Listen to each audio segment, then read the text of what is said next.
लाल की जय हो।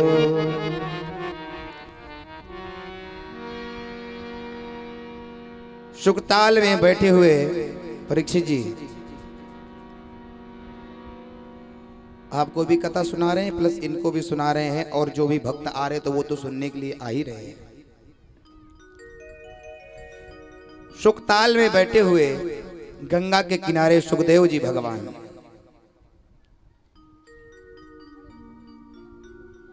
भगवान की कथा कर आस्वादन करवा रहे हैं राजा परीक्षित को।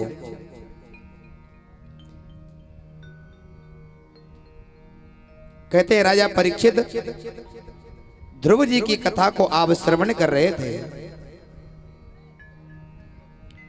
आगे जब ध्रुव जी का जन्म हुआ, संतों का सत्संग किया, क्योंकि प्यारे मैं एक बात कहना चाहूंगा, ज्ञान वो नहीं होता जिससे अपना पेट भरा जा सके। ज्ञान वो नहीं होता जिससे अपना पेट भरा जाए। ज्ञान तो वो होता है जिससे जन का, लोगों का कल्याण किया जा सके। ज्ञान वो होता है। और आज विद्यालयों में ज्ञान वही दिया जाता है जिससे केवल बालक आपके अपना पेट भर सके, अपना पेट भर सके। पहले पुराने समय में क्या था कि कहते थे नौकरी होती थी। पहले क्या कहते थे? नौकरी। एक करता था और 9 लोग खाते थे घर में। एक करता था और 9 लोग खाते थे। उसके बाद में क्या हो गया? चाकरी।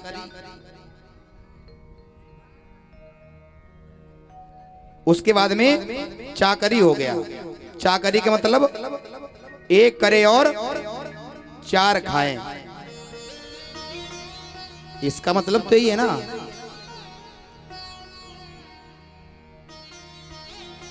और अब क्या हो गया है?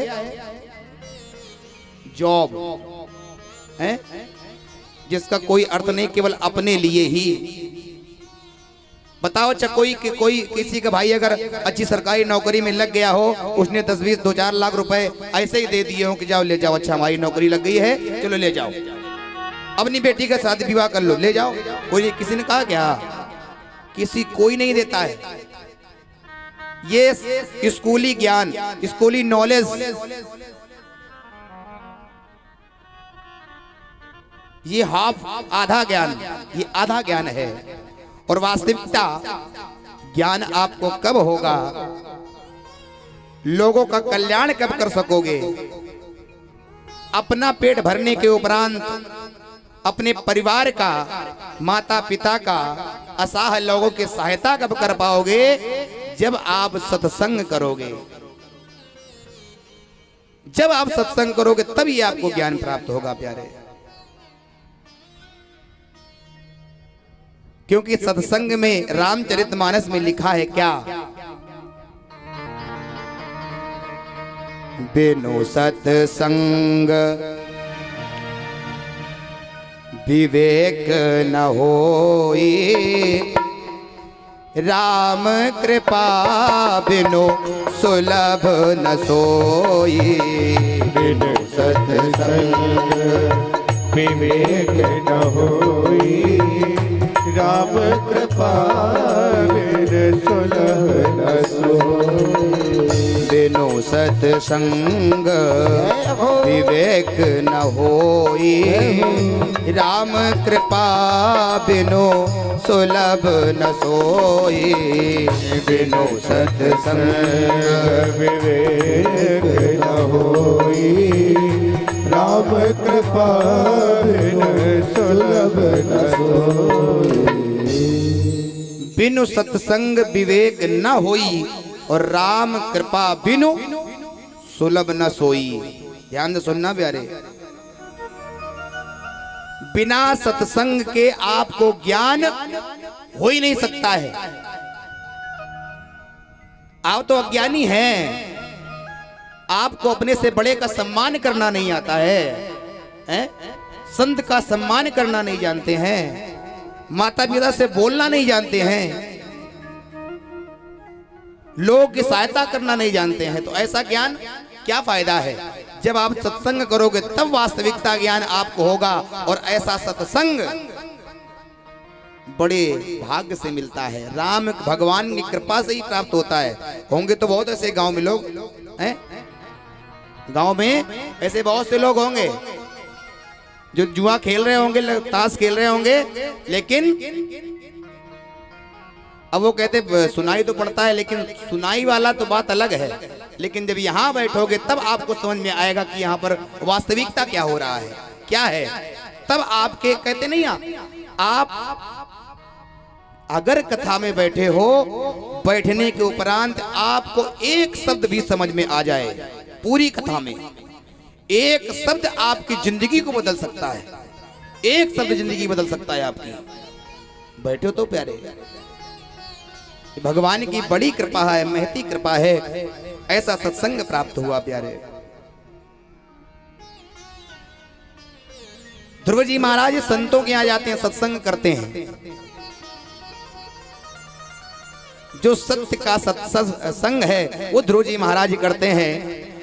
एक दिन दोनों भाई विद्यालय में जब पढ़ने के लिए गए तो आपस में एक सूखी रोटी लेकर के जाता है और एक पकवान लेकर के जाता है।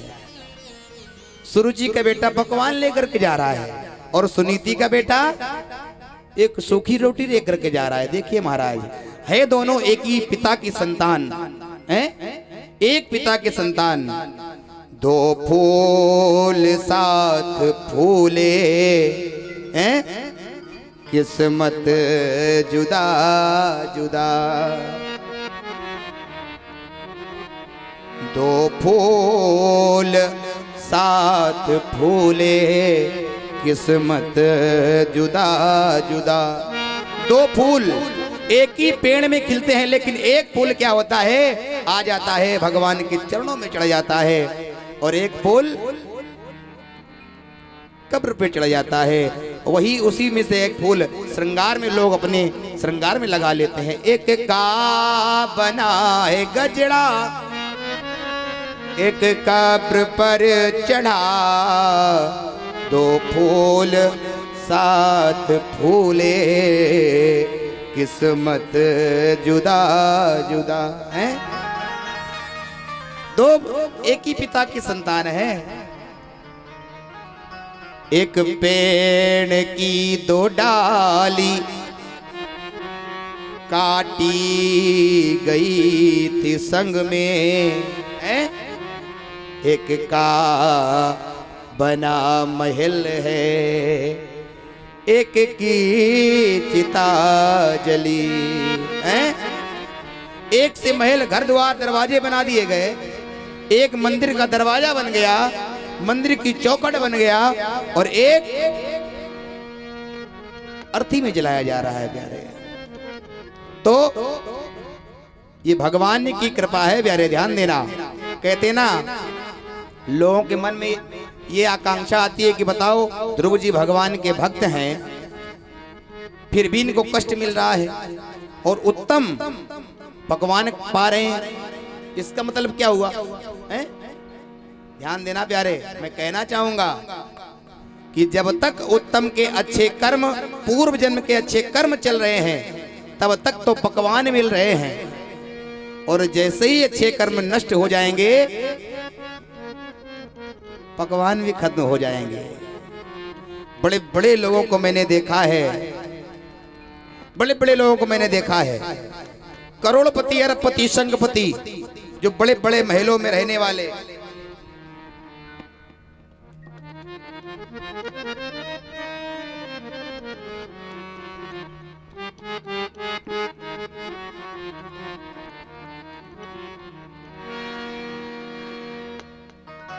करोड़ों के महलों में रहने वाले, कुछ दिनों बाद रोड पर उनके घूमते देखा है, कुछ नहीं भीख मांगते हुए दिखाई पड़े हैं। क्यों? क्योंकि जब तक उनके अच्छे कर्म चले तब तक वो बढ़ते गए, और जैसे ही कर्मों, अच्छे कर्मों की लिस्ट समाप्त हुई, वैसे ही गड्ढे में चले गए। एक सीधी सी बात मैं बोल रहा हूं, अगर रास्ता अच्छी बनी है, रास्ता अच्छी बनी है तो आप सीधे चले जाओगे, और जिस जगह से रास्ता ही खत्म है तो क्या करोगे? हैं? वो रास्ता जब खत्म है तो नाले में तो गिरोगे ना। और ध्यान देना, जिनको आज कष्ट मिल रहा है उनको सुख भी मिलेगा। आज जिनको दुख मिल रहा है उनको सुख भी मिलेगा। सपोज दैट, उदाहरण के लिए आपसे मैं पूछना चाहूंगा कि ये जो आपके गांव की रास्ता बनी है, क्या 10 साल पहले ऐसी बनी थी? 15 साल पहले ऐसी बनी थी? नहीं। किसी व्यक्ति का घर अगर टूटा फूटा कच्चा होता है तो क्या जिंदगी भर पीढ़ियों तक क्या वैसे ही बना रहता है? नहीं, परिवर्तित होता है। जिन लोगों के पास धन है वो अभिमान में आकर के मिट गए, उनका सारा का सारा नष्ट हो गया। जिनके पास कुछ नहीं है वो आगे चल के यहाँ पर बन गए हैं। तो महाराज दोनों बालक पकवान लेकर, कोई पकवान लेकर के जा रहा है, कोई सूखी रोटी लेकर के जा रहा है। एक दिन आपस में बातें करने लगे, भैया तुम्हारे पिता का नाम क्या है? अब ध्रुव जी को तो नहीं पता। उत्तम ने कहा मैं तो राजा उत्तानपाद का बेटा हूं। अच्छा, ध्रुव जी से पूछा, ध्रुव जी को नहीं पता तो माता से आकर के ध्रुव जी महाराज ने पूछा कि मैया मुझे आज अपने पिता का नाम बताओ, मेरे पिता कौन है? माता बताना तो नहीं चाहती। बेटा तुझे इससे क्या लेना, क्या मतलब इस चीज से? तू अपना भगवान का भजन कर, पढ़, किसी से तुझे कुछ नहीं लेना है। नहीं माता, मेरे पिता तो पता होना चाहिए, मेरे पिता कौन है। और जैसे ही कहा सुनीति ने, बेटा तुम्हारे पिता का नाम राजा उत्तानपाद है।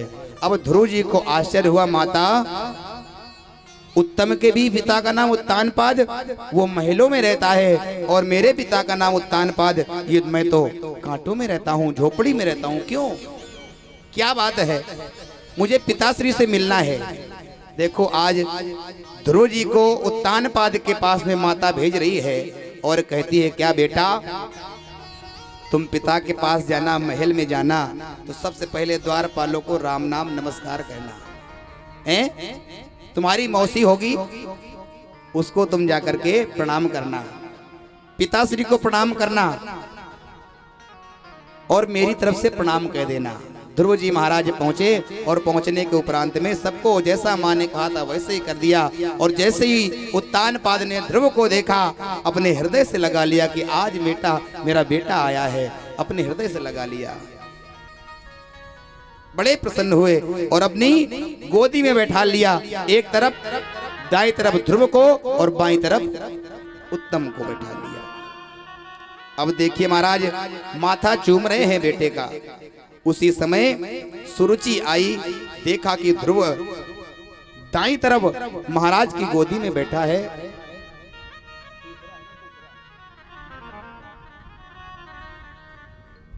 और खींच करके पकड़ करके हाथ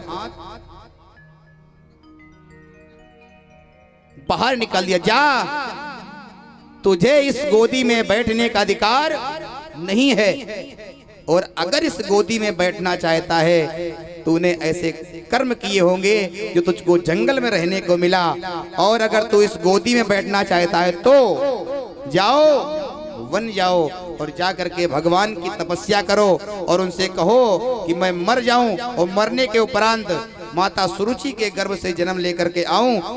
जब तुम मेरी गर्भ से जन्म लेकर के आओगे तब तुमको इस गोदी में बैठने का अधिकार है।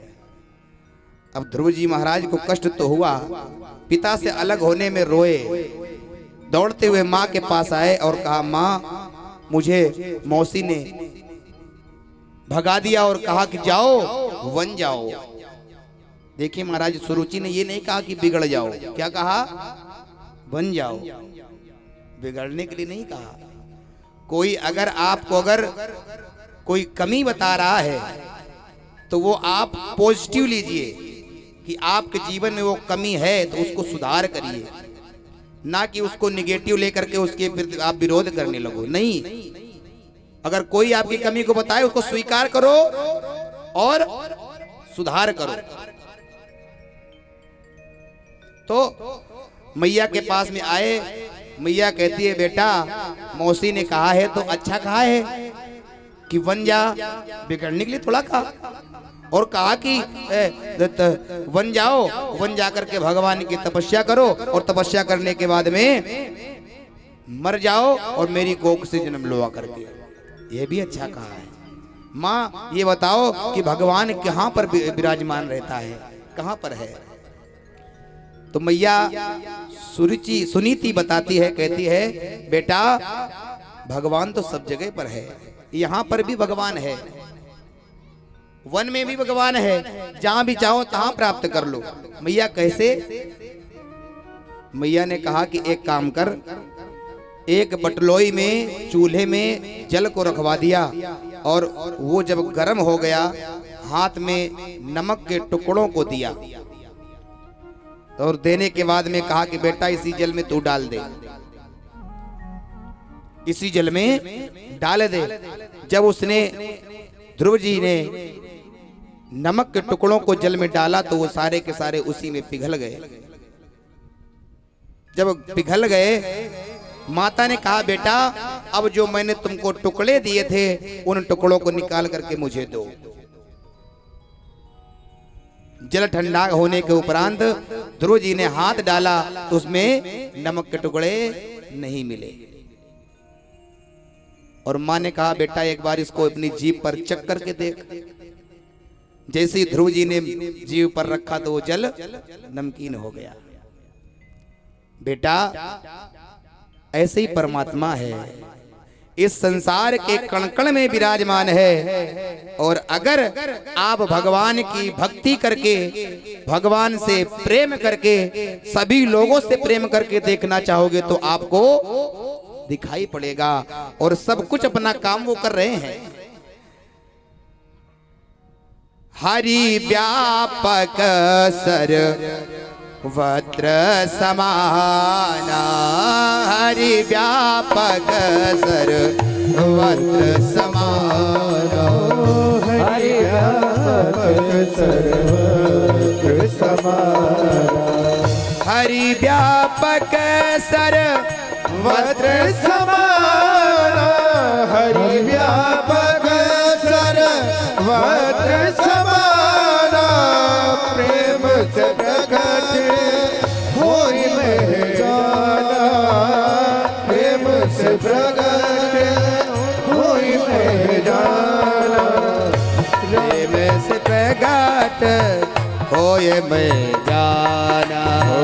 हरि व्यापक सर्वत्र समाना। सब जगह पर बेटा विराजमान है। अगर तो भगवान को पाना चाहता है तो जाओ भगवान की प्राप्ति करो। माता सुनीति ने भी अपने हृदय पर पत्थर रख करके बेटे से कहा कि जाओ। और ध्रुव जी महाराज चले तो पहले इनको नारद जी महाराज इनकी परीक्षा लेने के लिए आए। देखो भगवान की प्राप्त करने की कोई आयु नहीं होती है। जो सोचो कि हमको जो भगवान जब बूढ़े हो जाएंगे तभी भजन करेंगे, हैं? जब मुंह में दांत नहीं रहेंगे तो भजन क्या करोगे? कहोगे राम राम तो निकलेगा लाम लाम, हैं? हवा ही निकल जाएगी मुंह से। सीधी सी बात है। जब इस संसार के लायक आप नहीं रहते हैं तो भगवान के लायक कहां से रहोगे? हैं? तो अभी से भगवान का भजन करना शुरू कर दो, बचपन से ही। क्योंकि मैं आपसे पूछना चाहूंगा, भजन करने की कोई आयु निश्चित नहीं है। 3 प्रकार के फूल होते हैं। एक होता है कली वाला फूल, एक होता है खिला हुआ फूल और एक होता है मुरझाया हुआ फूल। आप भगवान को प्रसन्न करने के लिए कौन सा फूल समर्पित करते हो? बोलो जल्दी से। हैं? खिला हुआ। हैं? विचार करो प्यारे, अगर हम भगवान को प्रसन्न करने के लिए खिला हुआ फूल समर्पित करते हैं तो कली वाला फूल है, बचपना खिला हुआ वाला पुष्प है हमारी युवावस्था, और मुरझाया हुआ फूल है वृद्धावस्था। तो ये हमारी युवावस्था से ही भगवान को समर्पित कर दो प्यारे, आज नहीं तो कल भगवान तो मिल ही जाएंगे। क्योंकि अगर भक्त हो गए आप तो आपके साथ में जाने कितने लोग चलने लगेंगे, है ना? कोई संत जी आ जाए, बाबा जी आ जाए तो बड़ा लोग सम्मान करते हैं, क्योंकि भक्त है भगवान का। गांव का कोई साधारण व्यक्ति संत बन जाए तो लोग कहते हैं हाँ महाराज जी, अपने आप सम्मान मिलने लगता है जब भगवान का कोई भक्त होता है। तो नारद जी ने दर्शन दिया और परीक्षा लिया, बेटा ये बता तू दिन में कितनी बार भोजन करता है? बोले एक बार नहीं 4 बार भोजन करता हूँ। कैसे करता है? बोले मैया की गोदी में बैठ करके मैं भोजन करता हूँ। अच्छा, वहां पर कौन खवाएगा? तो को जा रहो है वहां पे, कहो मैया ना आवेगी, समझ लियो। अरे महाराज, ध्रुव जी कहते हैं महाराज मैया की बात नहीं, वो मेरा परमात्मा भगवान मुझको खिलाने के लिए आएगा। कहते हैं अच्छा तुम तप करने जा रहे हो, तपस्या करने जा रहे हो, और वहां पर तो जंगली शेर भी रहते हैं, अगर खा जाएगा तो? कहते खा जाएगा तो कैसे खा जाएगा, वो भी तो भगवान ने ही बनाया है, उसमें भी तो भगवान विराजमान है। ये मैया का ज्ञान चल रहा है नारद जी की परीक्षा में। अब नारद जी ने सोचा ये तो परीक्षा में पास हो गया, और नारद जी ने उसको ध्रुव जी महाराज को मंत्र दिया। देखिए महाराज, जिसको भी नारद जी ने दर्शन दिए उसको भगवान ने भी दर्शन दिए, चाहे कोई भी हो, राक्षस हो, देवता हो, भक्त हो, जिसको भी नारद जी मिले उसके पास भगवान जरूर आए। क्योंकि कहते नारदो देव दर्शन, जब नारद जी का दर्शन होता है तो भगवान का भी दर्शन सुलभ है। बहुत अच्छा मंत्र दिया है, ओम नमो भगवते वासुदेवाय धीमहि, ओम नमो भगवते वासुदेवाय धीमहि। क्या कहा? बहुत सुंदर सा मंत्र दिया।